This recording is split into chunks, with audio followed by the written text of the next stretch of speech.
নাম ভূমিকায় দুইজন বসে শোনেনি জ্ঞানীজন। একদিকে বিধান চাষায় আর একদিকে হরিবর সরকার। এত সময় বিধান এসে কথা বলেছে রসাভাসে। বিধান বিধানের উপরে বিধিমার্গে করেছে আলাপন। কিন্তু মতুয়া যারা বিধিমার্গের ঊর্ধ্বে তারা, এরা বিধান নাহি মানে। তোমার মতো বিধান রে মতুয়ারা মানে না কোনো প্রকারে, কারণ বিধানেরা চূর্ণ করেছে মতুয়ার বাজারে। একটা বিধি মার্গ, একটা বিধান, তাই তো? এই বিধান মেনে কাজ করতে হবে, এটা একটা রুলস। এইভাবে এই করতে হবে, এইভাবেই করতে হবে, এইভাবেই করতে হবে। ও মতুয়াকে ওই মানামানি নাই। যখন ডাঙ্কা বাজায়, কাশি বাজায়, কোনো মানামানি থাকে? বৌমার মাথায় কাপড় থাকে? আরে হরি বলো, হরি বলো, হরি বলো, জয় হরি বল, জয় হরি বল, হরি হরি বল, হরি হরি বল, হরি হরি বল, হরি হরি বল, হরি হরি বল, হরি হরি বল, হরি হরি বল, হরি হরি বল, লুধ্বনি হরি হরি বল, হরি হরি বল, হরি হরি বল, হরি বল।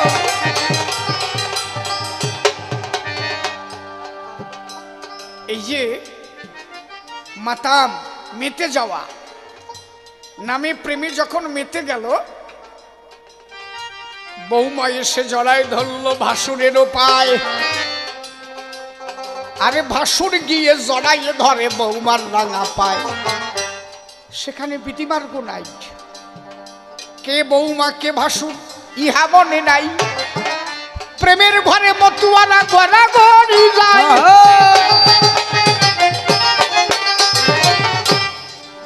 যে ভাবটা ছিল মহাপ্রভুর ভিতরে, সেই মহাপ্রভুর পূর্ণ ভাব মতুয়াদের ভিতরে। মহাপ্রভু যদি জানতো ওই বনের মধ্যে হরি করি দাঁড়ায় আছে বাঘ আর সিংহ, মহাপ্রভু কি যেত? মহাপ্রভু তো হরি করি দেখে নাই, যেটা সিংহ আর বাঘ, এই সিংহ আর হাতি। মহাপ্রভু কি দেখেছিল? মহাপ্রভু জানেন আমার মধ্যেও যে কথা কয় ওর মধ্যেও সে কথা কয়। মানুষ একবার প্রেমিক হয়ে গেলে তার কাছে পশু পাখি কীট পতঙ্গ তরুলতা সব একাকার হয়ে যায়, আলাদা কিছু থাকে না। তার গোসাই ওরা কান্দিতে বোলা কুকুর থাকতো, ওই বোলা কুকুরের সাথে খাইছে। তারকে জিজ্ঞাসা করা হয়েছে কুকুরের সাথে খাও কেন? তার গোসাই বললেন ওর মধ্যে ও যে কথা বলে আমার মধ্যে তাই। ওর দেহ আমার দেহ আলাদা কোথায়? ওর দেহ পঞ্চভূতে গড়া, আমার দেহ পঞ্চভূতে গড়া। হয়তো ওর কোটি জন্মের কর্ম ফলে এই জন্মে পশুজনী ভেদ করেছে। ওই আত্মাটা অন্য কারো মধ্যে গেলে মানুষ হয়ে যাবে, আবার মানুষের আত্মাটা কুকুরের মধ্যে গেলে কুকুর হয়ে যাবে, তাই তো? তার কর্ম ফেরে হয়। এই জন্মে তুমি যদি স্বভাব ভালো করো আবার হয়তো মানুষ হয়ে আসতে পারো।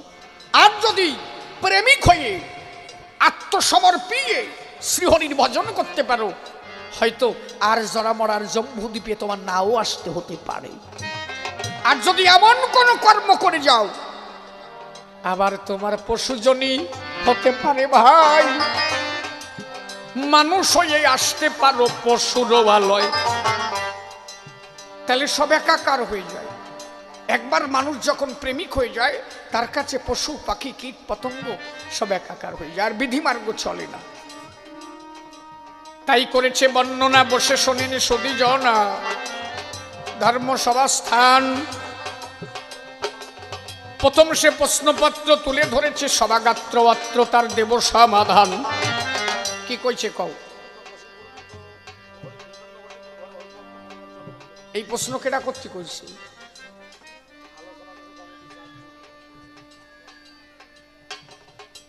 হিরণ্যকশিপুরের ঘরে প্রহ্লাদের কেন জন্ম ধরে, তাই তো? তাই কইছে তো। তাহলে হিরণ্যকশিপুর নাম সহ্য করতে পারে না, তার ঘরে এত বড় শত্রু আসলো কেন? মানে এত বড় হরিভক্ত, হিরণ্যকশিপুরের তো শত্রু, এত বড় পাষণ্ডর ঘরে এত বড় হরিভক্ত জন্মালো কেন? কথা কইও, সাটা কথা কইও। ভালো প্রশ্ন হয়েছে। আর কি কইছে? কই যে কলিযুগ শ্রেষ্ঠ লোক কেন? এত মারদাঙ্গা, এত ব্যভিচার, তাই তো? এর মধ্যে কলিযুগ শ্রেষ্ঠ হবে কেন? বাহ বাহ বাহ, ভালো। আর কলিযুগে কোন নামে জীব উদ্ধার হবে? হরে কৃষ্ণ, রাধে, কালী, দুর্গা, শিব, রাম, কোন নামে মানুষ পাবে পরিত্রাণ? আর কি? এই তিনখানি প্রশ্নপত্র করে গেছে দান, এইবার এক এক করে ধরে ধরে তার দেব সমাধান। আমার কথা বোধহয় বোঝা যাচ্ছে, নইলে লোকজন তো উঠি আটা দিত নাকি? বাহ, মানে আসর দিকে বুঝতে পারতেছি, বোঝা যাচ্ছে। এইবার মনে হয় বোঝা যাচ্ছে না, যে তিনজন মাথা উঁচু উড়িছে, কার সারিছে রে? অনেক সময় বসে রয়েছে তো মাজা ধরে গেছে, ওই দেখ উঠি আটতে পারতেছে, কম সময় হয়েছে নাকি? হ্যাঁ দাঁড়া মা, হয়ে গেছে। আমি এইবার প্রশ্নের জবাব দিয়েই আমি ক্যালকালায় নামিয়ে যাবো, আর একটু দাঁড়াবো না, একটু দাঁড়া মা, দোহাই দম্বির মা, এর আসল ফাঁকা করে ফেলাইস না। এরা তো একজন আটা দিলি পাশে আরো কয়েকজন যায়, টু দেয়। এই যাইস না কেন? এই যাবি না? হে কালকে ডাইস কেনে শিশিয়ে দেবানি, ডাইস কেনে এখন যাবি না কি? ওই তিনজন মনে একসাথে আইছিল, কোনোভাবে ঠেকাতে পারবা না, ও তিনজন একসাথে যাবেই। আরো কেউ আছে নাকি ওই কটারে কইছে তোরা পরে পরে আয়, একসাথে উঠলি বেতাল দেখায়। অন্তে আর কয়জন যাবেনি, লক্ষ্য রাহো দেয়নি, যাবেন ওই জায়গায়।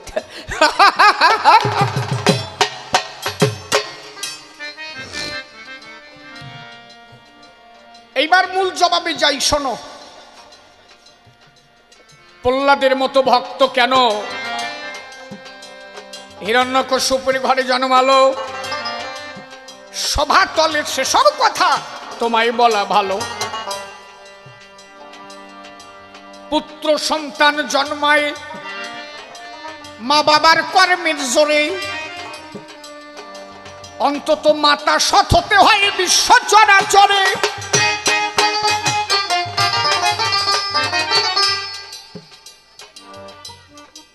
বীজটা যেমন ভালো দরকার, তার সাথে জমিটাও ভালো দরকার, তাই তো?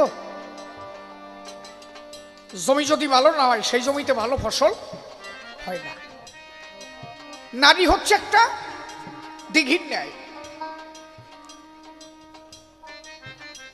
এই যে আগে নারীকে সঠিক হওয়া চাই। গায়ে কথা কই না, আস্তে আমা, কথাগুলো শোন, ভালো লাগবে, শেখার কিছু আছে, শোন। কেন হিরণ্যকশিপুরের ঘরে প্রহ্লাদের জন্ম হল? হিরণ্যকশিপুর ছিলেন একজন নারায়ণ বিদ্বেষী, অর্থাৎ হরি বিদ্বেষী মানুষ। হরিনাম শোনা মাত্র তার গাত্র উঠত জ্বলে, আর প্রহ্লাদ এসে তার কাছে শুধু হরি হরি বলে। হিরণ্যকশিপুর জিজ্ঞাসা করলো, এই আমি যে নাম শুনতে পারি না, তুই এই নাম এত ঘন ঘন কোষ খেল আমার সামনে? এ বাসায় রাখা যাবে না, এ মারিবেলা। কি করলো?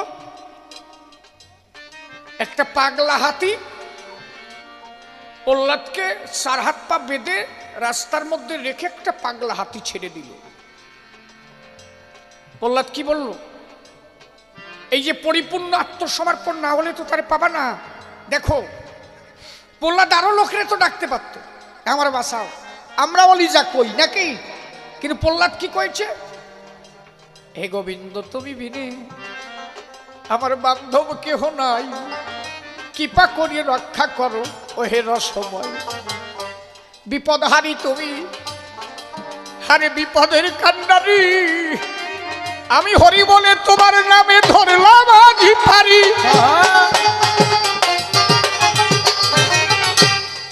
ওই যে পাগলা হাতি ধীরে ধীরে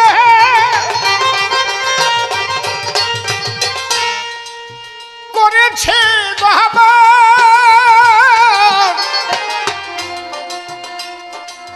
ওই হাতির পায়ে স্পর্শ প্রহ্লাদকে করে যখন,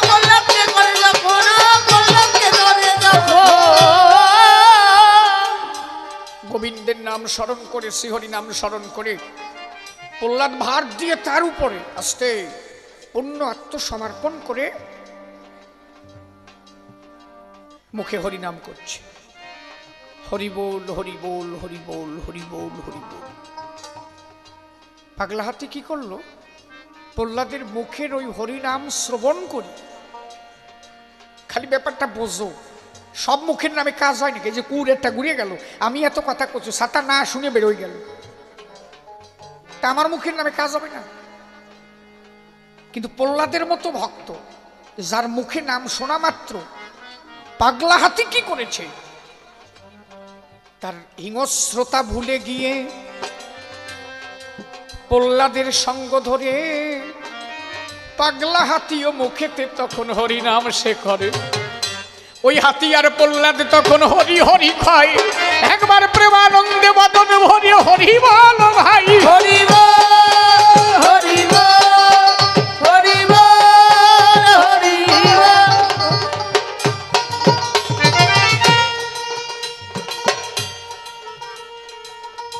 করলো আগুনের মধ্যে দিয়ে দিল। হে গোবিন্দ তুমি বিনে বান্ধব নাই। গোবিন্দ তারে রক্ষা করলো, পাহাড় থেকে ফেলালো, গোবিন্দ রক্ষা করলো। এই যে পূর্ণ আত্মসমর্পণ ছিল প্রহ্লাদের। তাহলে ওইরকম ছেলে পেল কিভাবে? ওর মতো শত্রুর ঘরে কেন এলো? একটা কথা শোনো এবার বলি সবাস্থান। প্রহ্লাদের মাতার সেই কারণ, এ সন্তান পাওয়ার মূল কারণ প্রহ্লাদের মাতা ছিল সভাবাদে। সেই কথা এবার বলা ভালো।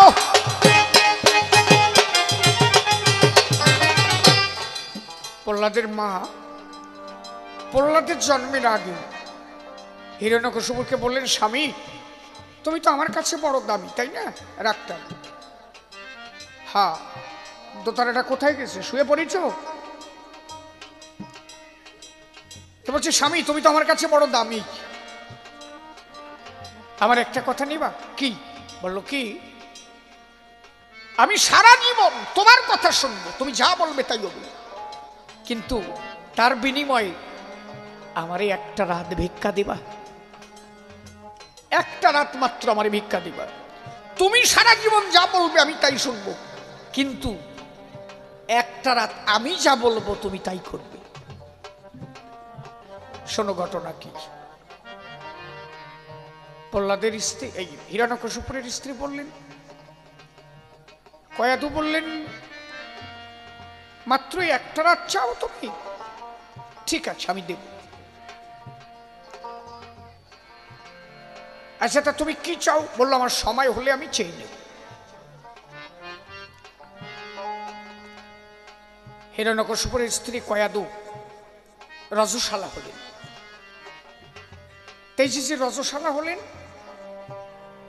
কোন একটা দিন ধার্য করি,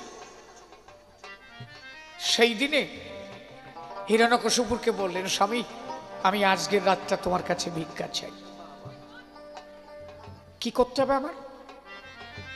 বলে, আমি যা বলবো তোমাকে তাই করতে হবে। বলে, হ্যাঁ তা তো ঠিক, আমি কথা দিয়েছি তোমারে। বলে, তাহলে আমার সঙ্গে বসে হরিনাম করো, আজকের রাতটা তুমি শুধু আমার হও, সারাটা জীবন আমি তোমার হব, আজন্ম তুমি যা বলবে আমি তাই শুনবো, কিন্তু আজকের রাতে আমি যা কব তুমি তাই করবে।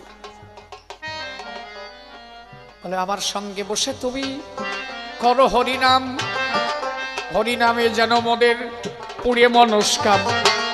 হিরণ্যকশিপুর বললেন, তাই ভাই, যে আমার চিরশত্রু তার নাম আমি করবো নাকি?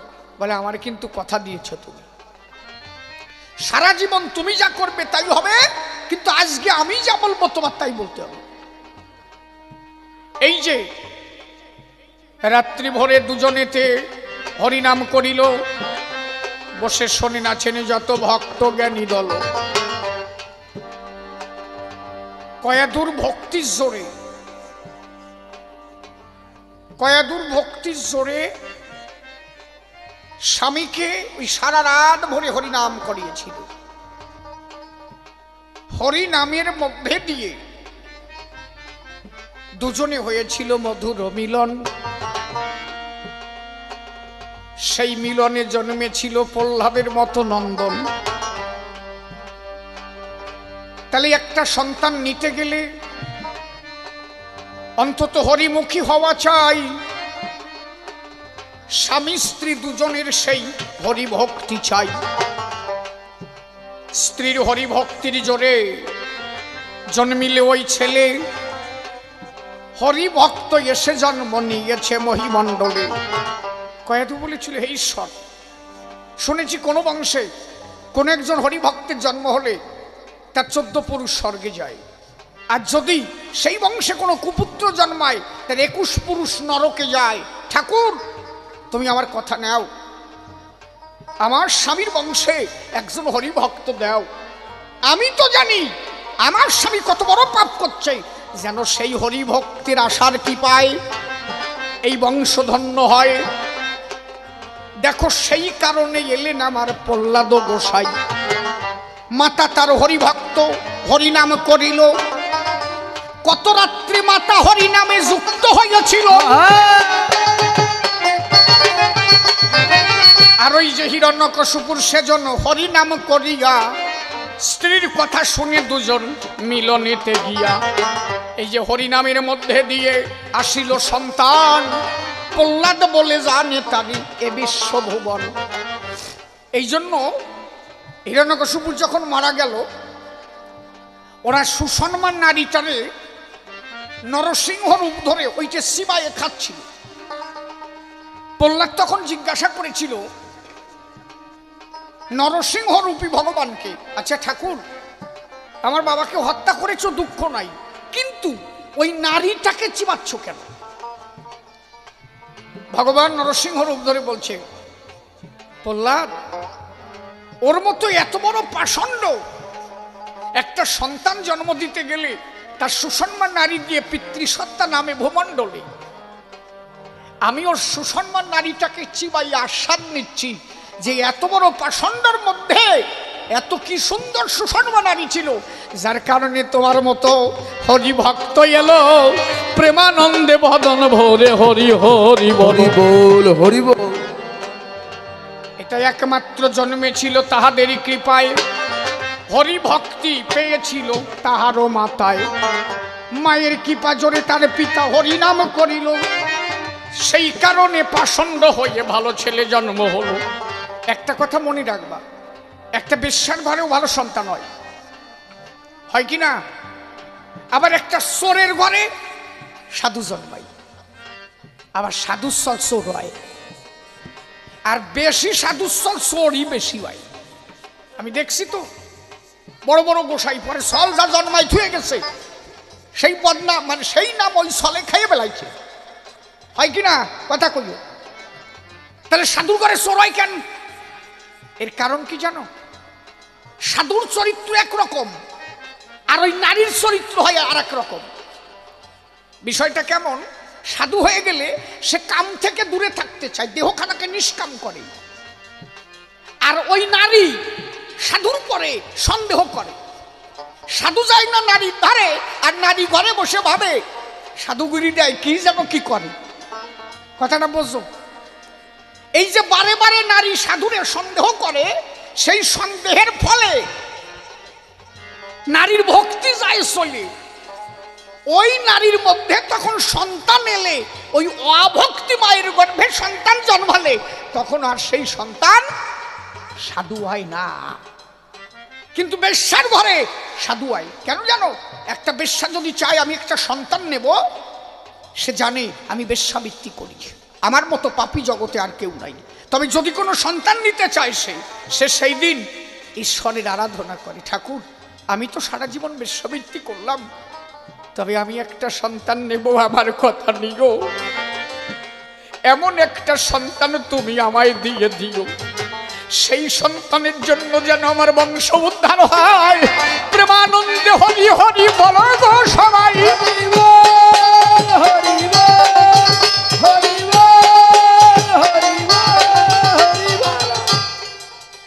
এটা দেখবেন প্রায় প্রায় সাধুর সংসারে গন্ডগোল ছাড়া ভালো নাই। এটা একটা আশ্চর্যের বিষয়। কিন্তু কেন সাধু হয়ে গেলে সে নিষ্কাম হয়ে যায়, আর ওই ঘরের বউটা ও ভাবে যে কোন জায়গা দিয়ে কি করে, আসে না আমার দ্বারে, খালি হরিনাম করে, এই সন্দেহ করে সাধুরে বারে বারে। সমানে সমান পাওয়া যায় কয়জন? ওই 2-1 জন। তবে সাধুর ঘরেও সাধু হয় যদি সেই সাধু এবং তার স্ত্রী দুজন সমান হয়। মহাসাধু সেই ঘরে জন্মায়, স্বামী স্ত্রী দুইজন হইয়া এক মন ঈশ্বরকে করে স্মরণ, যদি হয় মিলন, সেই গর্ভে জন্ম ধরে একটা ভালো নন্দন। এই আমাকে এখন ভালো সলমাই আসছে না কেন? আসার জায়গা কইছে, আসার আগে জায়গা নষ্ট হয়ে যায়, তা আসে কোন জায়গায়? কথা কি আমি খারাপ করছি নাকি? আচ্ছা, আমরা যে শিব পুজো দিই, ওরে কি কয়? ওই কি পুজো দিই আমরা? ওইটারে কি কি কয়? উপরেরটা কি থাকে? ওরে কি কয়? লিঙ্গ কয় না? হাসিয়া পড়িস কেন? হাসিয়া পড়ো সাতা, লিঙ্গ কয়, তাতে কি হয়েছে? হাসিয়া পড়তেছি না, না অত বড় কথা ধন কোষ কেন? কি কোষ তুই সাতা? চুপ কর, বোঝে না কিছু না, বলো। লিঙ্গ কয় পরিশুদ্ধ বাংলা, বাজে কথা কোষ কেন? মানে ফাজিল যে কি ফাজিল দেখছো, বল। তাহলে ওই যে লিঙ্গ, আর নিচে কি থাকে? জনি, তাই তো? ওইটা জনি তো। আচ্ছা, আমরা পুজো দিই কেন? এর মানে কি? কি কারণে পুজো দাও? আরে তেল জল ঢালিয়া বাড়ি এটি এসো, কি বুঝলে তুমি? পুজো দিয়ে বুঝলে নাকি? এই যে দুজনের আগে ক্যারেক্টার ব্যাখ্যা করে, যে দুজনের, ওই যে একজনের লিঙ্গ একজনের জনি। কার? আদ্যাশক্তি মহামায়া, আর লিঙ্গ ভোলানাথ মহেশ্বর। এই দুজনের ক্যারেক্টার কি? আজকে দক্ষ যজ্ঞ গিয়ে সতী দেহ ত্যাগ করলো, ভোলানাথ পাগল হয়ে গেল। বউ মরে গেছে বলে পাগল হয়ে গেছে, কাঁধের পরে বউ নিয়ে এমন নাচ শুরু করলো পৃথিবী রসাতলে যাবে। নারায়ণ তার সুদর্শন চক্র দিয়ে খণ্ড বিখণ্ডিত করে তাকে সান্ত্বনা দিয়ে গেল। আর দক্ষে যজ্ঞে সতী গেল, স্বামী নিন্দা সহ্য করতে না পেরে দেহ ত্যাগ করলো। আচ্ছা, দুজনের চরিত্র কেমন হলো? কত বড় স্বামীকে ভালোবাসে, তাই স্বামী নিন্দা শোনা মাত্রই দেহ ত্যাগ করছে। আমাকে বউর সামনে যদি কয় যে তোমার বেটা ওরে শালা দেয়ার ফুটিয়ে কয়, আর কয়ে না, আমার বাবা আমার কপাল খাইছে রে, হয়ে গেছে। কি করছি? তাহলে চলাম করে থাবা বসাই দেবে না? আমার বেটার দেয়ার ফুটুক আর 3.5 ফুটুক সে আমার। তুই আমার কাছে কবি কেন? কি বাবা, কথা খারাপ হচ্ছে নাকি? তাহলে তোমার স্বামী ভক্তি নাই। আর বউ যদি মরে, ওরে বাবা, স্বামী যদি ভোলানাথের মতো না হয়, সে ভাবে যে তাড়াতাড়ি গেল না কেন, আর একটা যদি পাই। সিসি ননি, এই যে কয় সিসি ননি, কি যে করছ তুই ছাতা? ওই যে একটা গান বানায় ভাইরাল হয়েছে না, সিসি ননি। ওরে কি ভাষা যে কয় আমি বুঝি নাই। ওই গান একটু চালাই দিবি নাকি? দেখবি? তাহলে ভোলানাথের মতো পুরুষ হওয়া দরকার, আর আদ্যাশক্তি মহার মতো নারী হওয়া দরকার। দুজন সমান হলে সেই গর্ভে যে সন্তান আসবে, কার্তিকের মতো সন্তান হবে, গণেশের মতো সন্তান হবে, লক্ষ্মীর মতো কন্যা হবে, সরস্বতীর মতো কন্যা হবে। স্বামী স্ত্রী দুজনের প্রতি দুজনের শ্রদ্ধা ভক্তি থাকতে হবে। তাহলে ওইখানে জল ঢেলে আসে কেন? তার মানে যে লিঙ্গের দ্বারা সন্তান জন্ম হবে, ওই লিঙ্গটা যেন পবিত্রময় থাকে। আগের থেকে কয় জায়গা যাই নষ্ট হয়ে আসলি, তার দ্বারা সলমাই ভালো হয় নাকি? কথা বেতাল হচ্ছে না কেমন নাকি? ছেলে পেলের জন্য কষি, ওরা একটু শিয়ে উখ নাকি, যাতে অন্য জায়গা যাই নষ্ট না হওয়ারে, বোঝো না? এই জন্য ওইটারে পুজো দেয়, ওই জায়গা যে পুজো দেয়। বউটা কি চায়?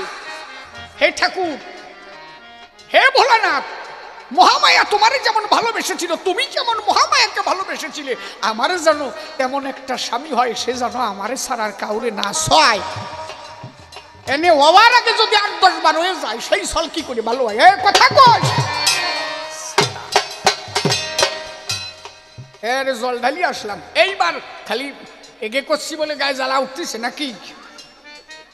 নিচে যে জনিটা কি ও জায়গাও তো জল যায়, ও জায়গা দুধ জল দেয়। তার মানে যে নারী হবে তারও ওই জায়গাটা যেন সুন্দর থেকে সুন্দরতম থাকে, কোনোভাবে যেন চরিত্র ভ্রষ্ট হয়ে নষ্ট না হয়। এই দুজন যদি পবিত্রময় হয়, হরিস্মরণ করে যদি হয় মধুর মিলন, সেই গর্ভে জন্ম নেবে হরি ভক্ত নন্দন। সেই নন্দনে সে জীবের উপকার করিবে, একবার বদন ভরে প্রেমানন্দে হরি হরি হবে।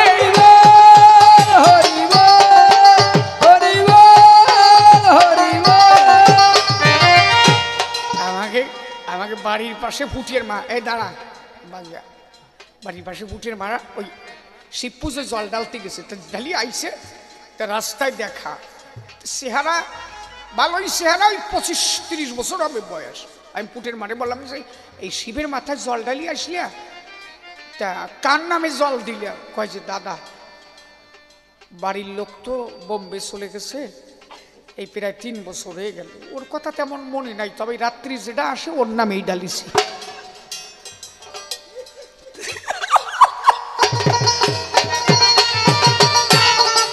কথা বুঝিস, কথা বুঝিস, বুঝেছিস, কথা বুঝিস।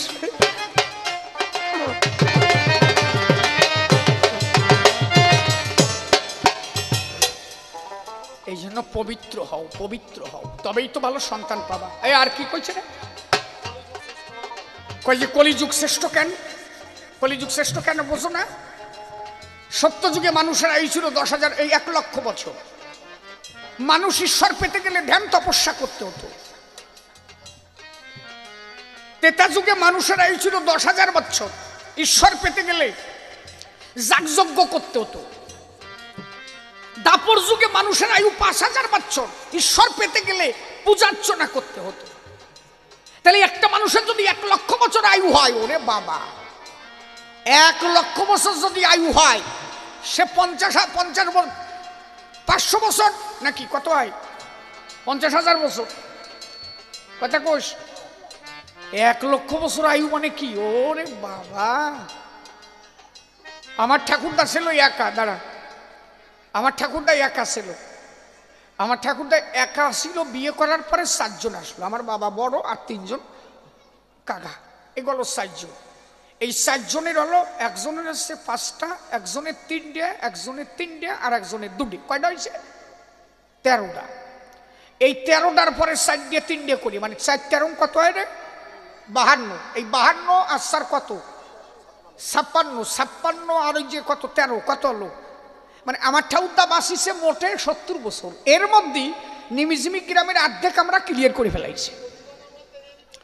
আর যদি 1 লক্ষ বছর আমার ঠাকুরদা বাঁচত, এই বগুলা পর্যন্ত ধরতাম আমরা, কাজ হয়ে যেত না? তাই কম কি ব্যাপার, ওরে বাবা, কঠিন ব্যাপার। তাহলে সত্য যুগে মানুষের আয়ু ছিল 1 লক্ষ বছর। তা মানুষ যদি 50,000 বছরও সাধনা করত, আর 50,000 বছর যদি বদ্দারে হতো, তাও সংসার হতো, কি তাও ঈশ্বর লাভ হতো। ত্রেতা যুগে 10,000 বছর, 5,000 বছর যদি এদিক ওদিক যায়, আরো 5,000 তো থাকে, শুয়ে পড়িয়ে খাইয়ে দিয়ে সুখ পাওয়া যায়। দাপর যুগে 5,000, ত্রেতা যুগে 10,000, দাপরে হলো 5,000, 2,500 বছর ঈশ্বর সাধনায় দাও, আরো 2,500 বছর থাকে, শীতের সময় বউ নিয়ে ছুঁয়ে আনন্দ পাও। কথা কইও, একেবারে কম না, 2,500 বছর। ওরে বাবা, কলিতে মানুষের আয়ু মাত্র, আগে কইছি 120 বছর, এখন আর কেউ বাঁচে না, মাত্র 60 বছর কলির আয়ু হলো। 60 বছরে বর্তমানে গড় আয়ু দাঁড়ালো। এখন কও, এই 60 বছর গড় আয়ু, ঈশ্বর সাধনা করবা না 2 দণ্ড ভালো মন্দ খাবা, না একটু বদ্দারে শুবা, কি করবা? তাই কর, করবাটা কি? তাই কর, মোটে 60 বছর আয়ু। তবুও বললেন সত্য, ত্রেতা, দাপর, কলি, কলিযুগে কনিষ্ঠ, কনিষ্ঠ হইয়া হইল সর্বযুগ শ্রেষ্ঠ। এর কারণ বলেন এত অল্প আয়ু, তার মধ্যে কলিযুগ শ্রেষ্ঠ। এর কারণ হচ্ছে কি? অনন্য যুগে যা পাই নাই, এবার কলিযুগ পেয়েছে, তাই মহাপ্রভু দিয়েছে কি? হরের নাম হরের নাম হরের নাম ওই বুকে বললাম ক্লাউ গতি নাস্তেব্য নাস্তেব্য নাস্তেব্য গতির অন্যথা হরিনাম ছাড়া কলিজীবের গতি নাই। বলে অনন্য যুগে যা পাই না এ যুগে পেয়েছে তাই, সেই নাম একমাত্র। অনন্য যুগে 10,000 বছর 1,00,000 বছর 5,000 বছর ধরে সাধনা করে যা লাভ হয় নাই, এইবার যদি মনপ্রাণ সঁপে দিয়ে একবার শুধু হরিনাম করে প্রেমানন্দে বদন ভরে সে তখন যেতে পারে। এই যে নামের সঙ্গে প্রেম মিশ্রিত, নাম প্রেম, একমাত্র নাম করলে প্রেমের জন্ম হয়, সেই প্রেম হওয়া মাত্র তার ঈশ্বর প্রাপ্তি হয়, যা কোনো যুগে হয় নাই। একমাত্র সেই প্রেম এই যুগে মহাপ্রভু এসে ঘরে ঘরে বিতরণ করিল, অনার্পিত সেই ধন এবার অর্পিত করিল। সেই উজ্জ্বল রস সেই প্রেম জগৎ মাঝে দেয়। এই যে গৌরীয় মহাপ্রভু যারা সেই আনন্দ পায়, সেই মহাপ্রভু পরবর্তীতে হরি হয়ে গেল। ওই যে ডঙ্কাকাশী যোগে তারা হরিনাম দিয়ে গেল, সেই হরিনাম নিয়ে মতুয়ারা আনন্দ করে, প্রেমানন্দের নাম নিয়ে তারা যায় আনন্দপুর। এক নামে একবারে যদি কেউ করে তাই, প্রেমানন্দের সবাই যাবে সেই দেশে ভাই।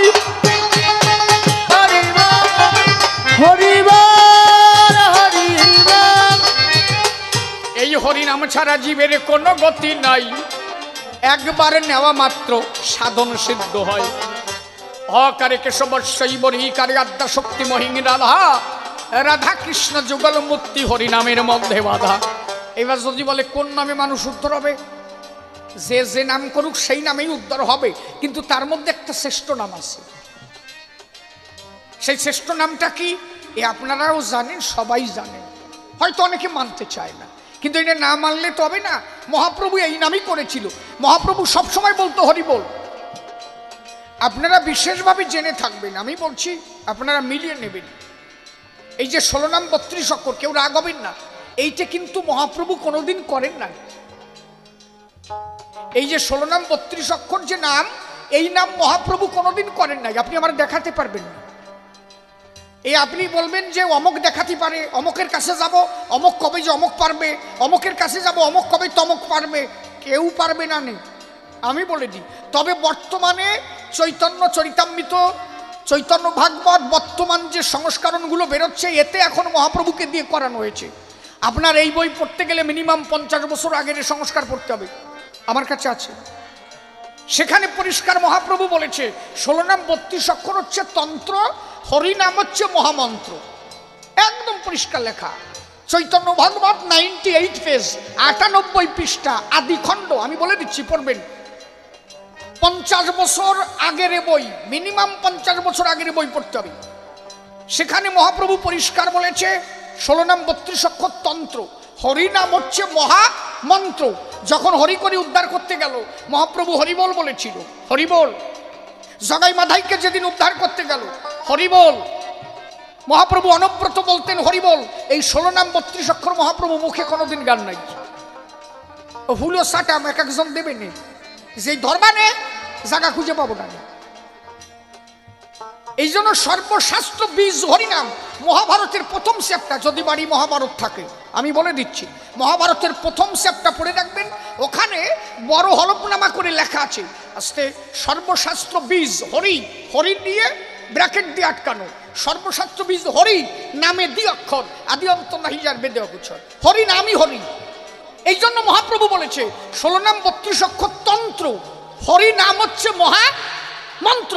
তাহলে 16 নাম 32 অক্ষর যদি হরিনাম হতো, মহাপ্রভু তো তাই বলতো যে 16 নাম 32 অক্ষর হরিনাম না, উনি বলছে 16 নাম 32 অক্ষর তন্ত্র, হরিনাম হচ্ছে মহা মন্ত্র, হরিনাম হচ্ছে হরি। এই জন্য দেখবেন যেখানে নামযজ্ঞ হয় তার মধ্যেও কয় যে হরিবল, যেখানে কালী পুজো হয় কালীর প্রতি হরিবল, দুর্গা পুজো হলেও দুর্গার প্রতি হরিবল, হরিচাঁদ গুরুচাঁদের পুজো এখানে হলেও আমরা কি বলি, হরি শান্তি প্রেমানন্দে হরিবল। মরিয়ে গেলি বলো হরি হরিবল। তাহলে সব নামের মধ্যে শ্রেষ্ঠ নাম হচ্ছে হরিবল, যা মতুয়ারা গায়। আসো সবাই মিলে প্রেমানন্দে হরি গুণ গায় হরিবল। হরি বল হরি বল। ছেড়ে দিলাম। এক এক করে প্রশ্নপত্র করে গেল দান, সভা মাঝে ধরে তাহার দিলাম সমাধান। গান এখনো শেষ হয় নাই না? ওরে জ্বালা, তাহলে গান রয়েছে, গানটুক গাই। আমি গানটুক গিয়ে আসর ছেড়ে দেবো, এরপরে আবার কালাসান আসবে, উনি এসে দেখেন কি বলে, তারপরে আমি আবার আসবো। আসর ছেড়ে যাবেন না কেউ। মনের মানুষ যদি ধরতে চাও, আত্মসাধ্য যে প্রেমে মজে অনুগত হও, অনুগত বলে অনুগত মনের মতো, অনুগত মনের মতো, অনুগত মনের মতো মন মানুষ হবে সদাই। মানুষ ধরা মনের ভেড়া মুখের কথা নয়, মনের মানুষ ধরা মনের ভেড়া মুখের কথা নয়। প্রেম নগরে হয় তার বসতি, প্রেমিক বড় ভালোবাসে প্রেমে জানাতি, প্রেমে জানাতি সে যে প্রেমিক পেলে করে কোলে, প্রেমিক পেলে করে ওরে প্রেমিক পেলে করে কোলে, প্রেম শূন্য দেখলে লুকায়। মানুষ ধরা মনের ভেড়া মুখের কথা নয়, মনের মানুষ ধরা মনের ভেড়া মুখের কথা নয়। ডেকে বলে তারক, আমার তারক রসনা, আমার মনের মানুষ হরিচাঁদতা, ওতা কর উপাসনা, ও করো উপাসনা। ডেকে বলে তারক, তারক রসনা,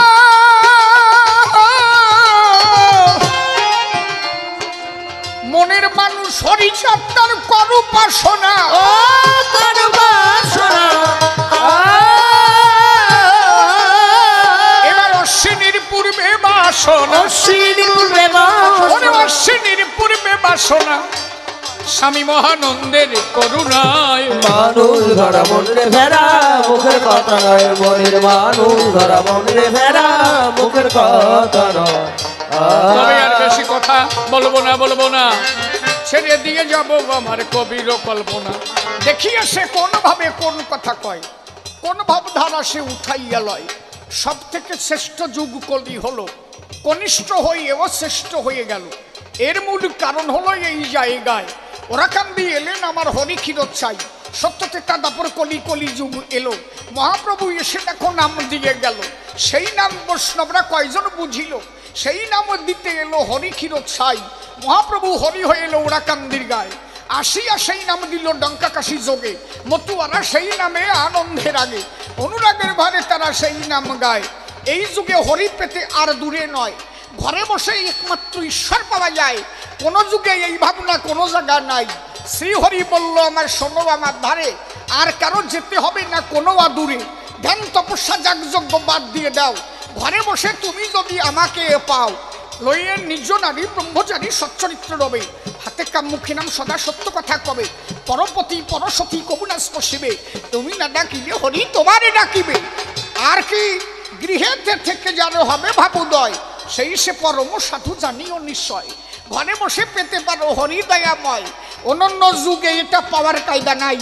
একমাত্র হলো তাহাই এই যুগে ভাই। যদি কারো গৃহে থেকে প্রেমের জন্ম হয়, ঘরে বসে পাবে আমার হরি ক্ষীরত সাই। দূরে যাওয়ার তার কোনো দরকার নাই। তীর্থ ভ্রমণে গিয়ে কি তুমি পাবা? আরে ঘরে বসে মা বাবা চরণ সেবা দেবা। দেখো নাই এই যে মহাকুম্ভ মেলায় দেখো কতজনে গেল, কয়জন পদপিষ্ট হয়ে মারা গেছে জানো খবর? আমি বলছি না যে তীর্থে যাবা না, যাও, তবে একটু দেখে শুনে যাও, হিরিক দিয়ে পড়িয়ে নাই। কয়টা মরিছে দেখলাম, কয়জন মারা গেছে? 30 জন মতো শুনলাম খবরে। আমাদের এখানকারও কে কে আছে জানো, আমি দেখলাম নিউজে দেখাচ্ছিল। যাও, সেটা যার যার পার্সোনাল ম্যাটার, আমি তো কাউকে বারণ করতে পারি না, সে তীর্থে যেতেই পারে। কিন্তু আমার মনে হয় ঘরে বসেই তীর্থ হয় যদি মা বাবার চরণ সেবা ঘরে বসে করে। মাতা পিতার চরণ তলে সেই মানুষ ঘরে। এই জন্য তোমার কাছে করিলাম বর্ণন। যদি কেউ সত্য কথা সদা সে বলে, সত্য বাক্য যদি কেউ করিয়ে চলে, তার আর তীর্থের নাহি প্রয়োজন, ঘরে বসে হবে সে তীর্থের মহাজন। সত্য বাক্য জগতে তার উপরে নাই, সেই মানুষ যদি থাকে রে আলয়, তারে দেখতে তীর্থ ছুটে আসে ভাই। তীর্থে যাওয়ার তার কোনো দরকার নাই, সত্যবাদী জিতেন্দ্রীয় হইবে যেই, না থাকুক ক্রিয়াকর্ম হরিতুল্য সেই।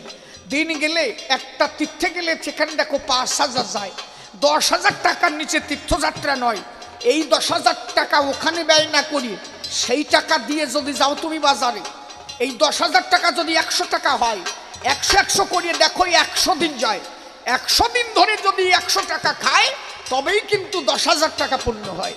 তাহলে আজকে ১০০ টাকা নিয়ে বাজারে যাবা, ভালো মন্দ কিনে তুমি বাড়িতে আসিবা, হরি মন্দিরে বসিয়া মা বাবাকে রেখে যত্ন সহযোগে তুলে দাও মুখে। ওই যে আপেল আনারস মা বাবার জন্যে আনো, তাদের ওই ভরে দিয়ে আনো। ওই প্রসাদ মা বাবাকে করো তুমি দান, পিতা মাতা খেয়ে আনন্দ পাবে যখন। তাহলে ১০০ টাকা করে যদি মা বাবাকে খাওয়াও, ১০০ দিন পর্যন্ত খাওয়াতে পারবা, আমার কথা নেও। প্রতিদিন সন্ধ্যাবেলা হরি মন্দিরে বসে প্রণাম করো তুমি হরিচরণ পাশে, নিবেদন করো তুমি হরিচাঁদের পায়ে, মা বাবাকে যুগলে বসাইয়া চাই। এইবার বাবার গালে সেই প্রসাদ তুলে দাও, ওই প্রসাদ আবার মায়ের গালে তুলে দাও। মা বাবা সেই প্রসাদ করিবে গ্রহণ, আশীর্বাদ করবে তখন শুনলে নন্দন, ঠাকুর তুমি আমার সন্তানকে ভালো রেখো। এই যে ডাক মা বাবার, সেই দিন দেখো ওই যে মাতা পিতা চোখের জলে ডাকবে হরিচাঁদে, তার চেয়ে বড় তীর্থ হয় না ভূমণ্ডলে। এই জন্য তোমার কাছে করে গেলাম মানা, গৃহেতে থেকে হয়, দূরে যেতে হবে না। হরিচাঁদ ঠাকুর আমার বলে গেছে, তাই সংসারে বসে তাহার হরি সাধনা হয়। আর তবে বেশি কথা বলবো না, ছেড়ে দিয়ে যাব মোর কবির কল্পনা। এদিকে আছেন যত ভক্তগণ, বন্দনা করি যাই সকলে চরণ, ভক্তবৃন্দের চরণ।